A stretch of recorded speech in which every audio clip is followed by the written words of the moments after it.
आम्ही ना इथं IIT बॉम्बेमध्ये आलो आहे आता. तर इथं ना पॅरेंट्ससाठी ना जेवण आहे. आज स्वातंत्र्य दिन आहे 15 ऑगस्ट, त्यामुळं पॅरेंट्ससाठी जेवण आहे. तर रोहिणीची मुलं तिला कॉल करतायत, तर विचारतात मम्मी तू कुणीकडे आलेस, तर ती दाखवते व्हिडिओ कॉल करून. तर तुम्हाला स्वातंत्र्य दिनाच्या खूप खूप शुभेच्छा. आणि 80 वर्ष पूर्ण झालेत. 81 वर्षात पाऊल आहे आपलं.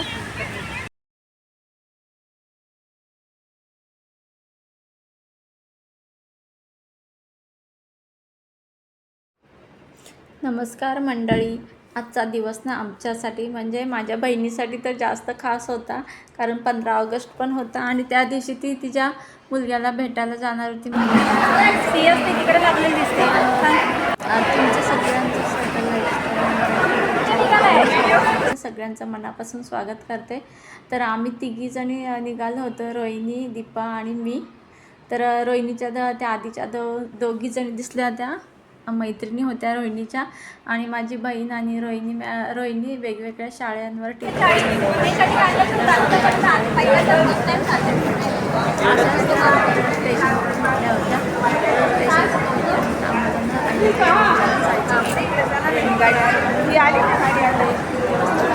चला ताई तू पडशील.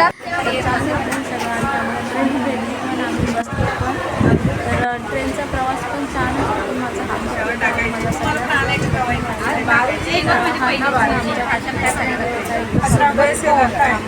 स्वयंपाकापासून स्वातंत्र्य मिळालं होतं तिघींना पण. आणि त्यात सोनू माझा भाचा आम्हाला सगळ्यांना भेटणार होता, कारण त्यालाच आम्ही भेटायला चाललो होतो.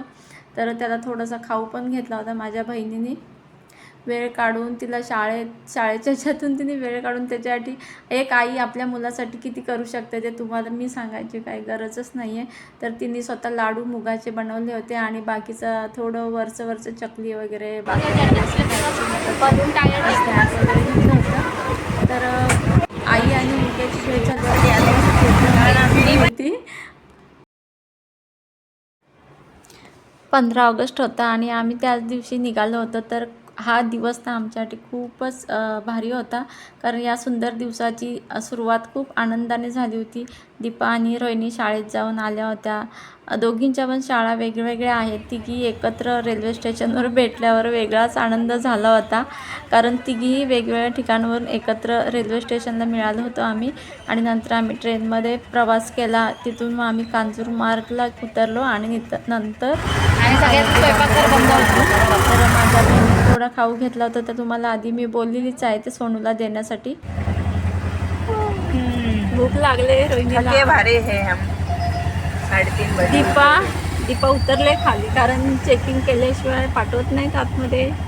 मग ऑफिसमधनं कॉल येईल, मग आम्हाला पाठवतील आतमध्ये. तर आम्ही आज आलो. कुणीकडे आलं? IIT पवईला. आणि आमचा फोटो काढायचा म्हणून गेलाय तिथे गेटवरती. आता जाताना बघू, मिळाला चान्स तर काढून. चान्स काढावंच लागेल, कारण पुन्हा येणार नाही म्हणून मग काढणारच. मी पण बघत राहा दिवसभर IIT पवई. बॅक टू तसं तर आम्ही ना आता IIT बॉम्बेमध्ये आलेलो आहे. तर तिथलं वातावरण बघा किती भारी, आणि पाऊस पण पडतो आहे. आणि हे बघा ह्या रिक्षा आहेत ना, त्या आतमध्ये तिकडे हॉस्टेलकडे जाण्यासाठी आहेत त्या मुलांना. आणि इथे सिक्युरिटी पण आहे, कारण आता आम्हाला सोडत नाहीत आतमध्ये, कारण आता सोनूचा कॉल येईल. मग तो सांगेल, त्यांचं ते ऑफिस असतं ना, तिथून सांगेल की माझे पॅरेंट्स आलेत. ते बघा आली दीपा धावत पॅरेंट्स आलेत त्यांना आतमध्ये घ्या सोडा म्हणून, तेव्हाच ते आम्हाला सोडतील. झालं, आता आम्ही जातोय. व्हिडिओ स्क्रिप्ट करू नका अजिबात, आणि संपूर्ण बघा. खूपच भारी निसर्ग सौंदर्य आहे, अप्रतिम आहे. की मला तर थोडा कोकणात आल्यासारखं वाटत होतं एकदम. म्हणजे असं स्वच्छता तर एवढी होती काय विचारून सोय नाही. पाऊस पडतोय आणि आम्ही निघालोय जेवायला. खास आज स्वातंत्र्य दिन आहे म्हणून आम्हाला स्वातंत्र्य पाहिजे स्वयंपाकाचं. काहीच वातावरण नाही पण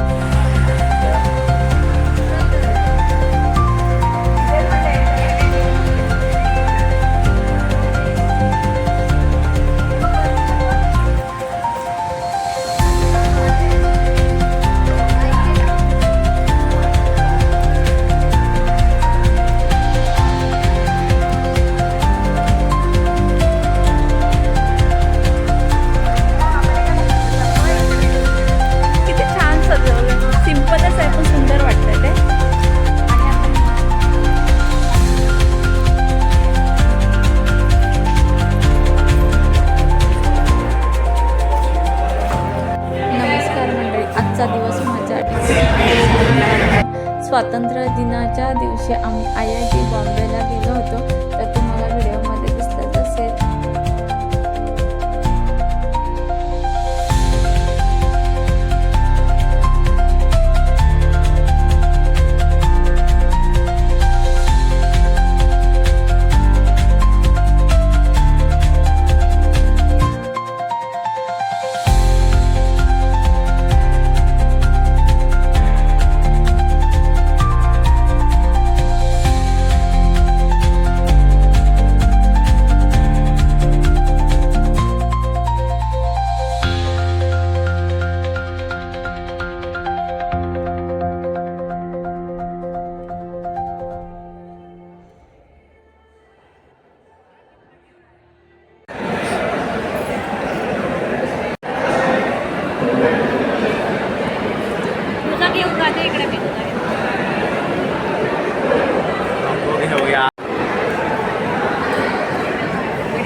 आम्ही तिघींनी आणि सोनूला तर थोडं बरं वाटत नव्हतं, कारण त्याची तब्येत थोडी हे होती, कारण त्याचं डोकं दुखत होतं.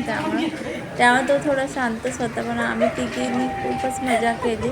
तर आम्ही तिथे खूप फिरलो, गप्पा मारल्या, फोटो काढले आणि सकाळी त्यांचे जे स्वातंत्र्य दिनानिमित्त रॅली होती ना, तर ते छान असं तिरंग्याचं डेकोरेशन खूपच छान केलं होतं हॉस्टेलला आणि मस्त वाटत होतं. आम्ही फोटो काढले. हा सुंदर दिवस आमच्या मनाच्या कोपऱ्यात कायम असेल, कारण माझा भाचा तिथे शिकतो, त्याचा आम्हाला सर्वांनाच अभिमान आहे. तर आम्हाला खूपच आनंद वाटतो. तो एवढ्या मोठ्या उच्च स्तरावर गेलेला आहे, उच्च पदावर गेलेला आहे. त्यामुळं खूप म्हणजे खूप आम्हाला अभिमानच वाटतो, सगळ्यांनाच वाटतो तसा. खास करून त्याच्या आईला जास्त वाटतो असं मी म्हणेन, कारण तिची जास्त मेहनत आहे त्याच्या पाठीमागे. तुम्हाला सगळ्यांनाच माहिती असतं, जरी वडील असले तरी आईची जास्त मेहनत असते.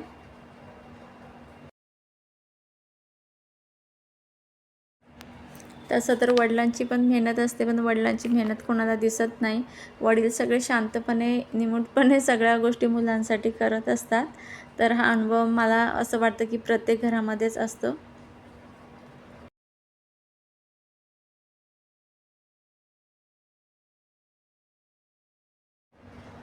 त्याच्यासाठी खाऊ आणला येताना घरातून, तर खूपच आणि त्याचा खाऊ विसरून राहील म्हणून पहिला काढून ठेवलेला रूमवर गेल्यानंतर.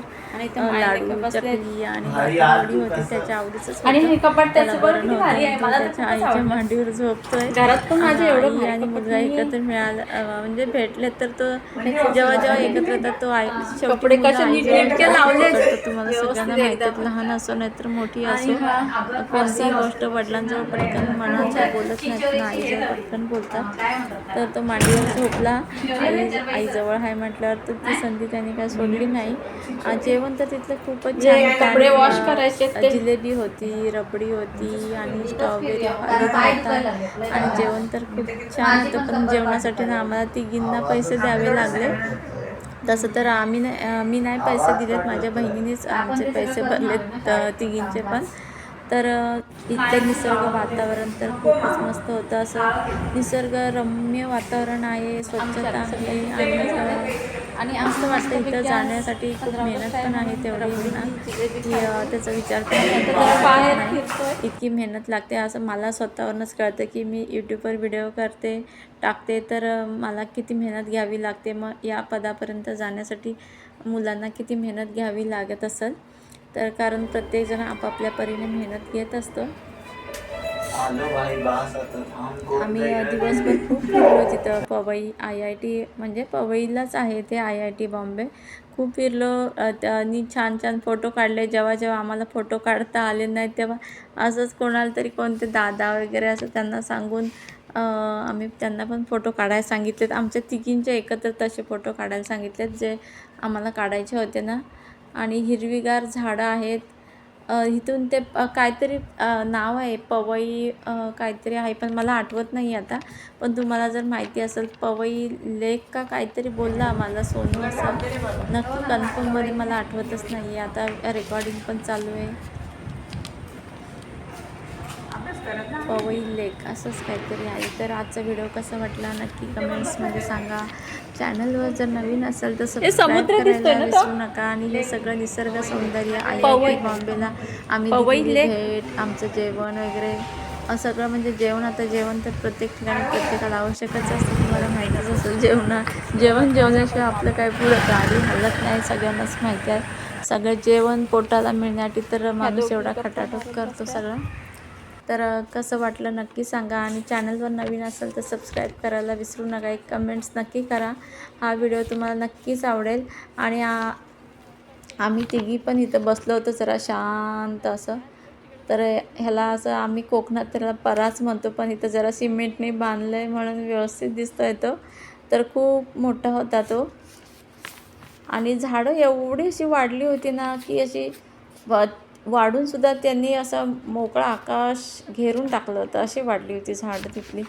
त्यामुळे मस्त आता पावसाळ्याचे दिवस आहेत ना, खूप भारी वाटत होतं. पाऊस पण 15 ऑगस्ट दिवशी खूप होता. आम्ही ठरवलं होतं पाऊस पडतो त्यामुळे जायचं का नाही कळतच नव्हतं. तर तरी पण आम्ही गेलो. पावसाला सांगितलं थांब आमच्यासाठी जरा थोडा, पण पाऊस काही थांबला नव्हता. पण तरी पण आम्ही गेलो. पण आम्हाला अजिबात भिजायला नाही झालं. ट्रेनचा प्रवास खूप छान वाटला. मस्त वाटतं, नवीन असं काहीतरी अनुभव मिळतो. मला ट्रेनचा प्रवास करायला भीती वाटते, कारण का माझ्या हाताची नस दबले त्यामुळे मला त्रास होतो गर्दीचा वगैरे. आणि त्या सीटा पण थोड्या स्ट्रेट असतात त्यामुळे मला खूपच त्रास होतो. कानातले घेतले ते तुम्हाला दिसले असतील व्हिडिओमध्ये आधी गेले ते जे मी तुम्हाला दाखवलेत. खूप छान कानातले आहेत, जास्त किंमत पण नाही आहे त्याची. रोहिणीनी एक जोड घेतला आणि मी एक जोड घेतला. माझ्या म्हणजे दीपानी तर नाही घेतला, कारण ती म्हणते ऑलरेडी माझ्याकडे भरपूर कानातले आहेत, त्यामुळे तिने नाही घेतला. नंतर आम्ही मग परत आमचा परतीचा प्रवास आमच्या घरी जाण्यासाठी आम्ही तिघी पण निघालो, कारण रोहिणीची मुलं पण वाट बघत होते. सारखे तिला कॉल करून सांगत होते मम्मी खेळणी घेऊन ये, मम्मी खेळणी घेऊन ये. तर तिचं ते तर राहून गेलं मुलांना खेळणी वगैरे घ्यायचं, कारण का सकाळीपासून त्या पहाटे 5 वाजता उठून, रोहिणी तर 4 वाजताच उठली होती वाटतं, तिला लांब शाळा आहे ना तिची त्यामुळं. चला तर बाय, टेक केअर.